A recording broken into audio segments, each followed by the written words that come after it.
ผมจ่าสิบตรียอดชายสพวังตะเคียนนี่ใครพูดครับ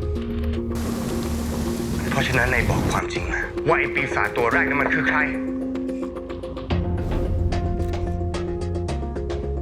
ขอบคุณมากครับผมจะตั้งใจทำงานของผมให้ดีที่สุดครับแล้วจะให้ผมอยู่เฉยๆแล้วปล่อยให้คนตายไปเรื่อยๆแบบนี้เหรอผมจะจัดการกับมันด้วยตัวของผมเองคนมีเงินมีอำนาจทำอะไรก็ถูกเสมอไม่เคยต้องชดใช้ความผิดที่ตัวเองก่อไว้นี่ผ่านไป25 ปีพวกมันยังไม่ต้องรับโทษในความผิดของพวกมันอีกเหรอครับ